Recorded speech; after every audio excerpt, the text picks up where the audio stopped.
మీ జీవితంలో విలువైన శక్తిని అర్థం లేని అలవాట్ల కోసం వృధా చేస్తున్నారేమో ఒక్కసారి గమనించుకోండి. ఒక ఆశ్రమంలో ఒక చలాకీ కోతి అటు ఇటు తిరుగుతుండేది. అది ఏ సాధువుకి గాని ఎవ్వరికి గాని హాని చేయక కేవలం అరటి పండ్ల కోసం వచ్చేది. అలా కీచ్ కీచ్మని శబ్దం చేసుకుంటూ గెంతుకుంటూ అరటి పండ్ల కోసం అలా ఆశ్రమంలోకి ధ్యానం చేసుకునే సమయంలో వచ్చిపోతూ ఉంటే సన్యాసులకి జ్ఞానభంగం కలిగేది. అప్పుడు గురువుగారు ధ్యానానికి ముందు ఈ కోతిని ఆ స్తంభానికి కట్టేయండి, దాని ముందు కొంచెం అరటి పండ్లు గుర్తు పెట్టండి అని చెప్పి ఆజ్ఞాపిస్తారు. ప్రతిరోజు ధ్యానానికి ముందు ఈ కోతిని స్తంభానికి కట్టేయడం ఆనవాయితీగా మారింది. ఇలా సంవత్సరాలు గడిచాయి. గురువు గారు కాలం చేశారు. కానీ శిష్యులు మాత్రం ఈ కోతిని ధ్యానానికి ముందు స్తంభానికి కట్టేయడం అనే సాంప్రదాయాన్ని కొనసాగిస్తూనే ఉన్నారు. మరి కొంతకాలానికి కోతికి కూడా వృద్ధాప్యం వచ్చి చనిపోయింది. అయినా కూడా శిష్యులు ఒక కొత్త కోతిని తీసుకొచ్చి ధ్యానానికి ముందు స్తంభానికి కట్టడం మొదలుపెట్టారు.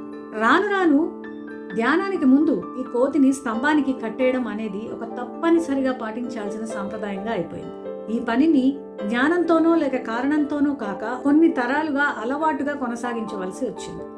ఈ కథ ఒక ఆశ్రమం గురించో ఒక కోతి గురించో కాదు, మన జీవితాల గురించి.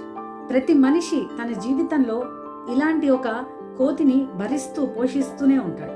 అందుకే అర్థం తెలియని అలవాట్లని మూఢనమ్మకాలు అంటారు. అర్థం తెలుసుకొని జ్ఞానంతో పాటించే ఏ సంప్రదాయానికైనా పరమార్థం ఉంటుంది. మీకు ఈ వీడియో నచ్చినట్లయితే ఒక లైక్ చేయండి, కామెంట్ చేయండి.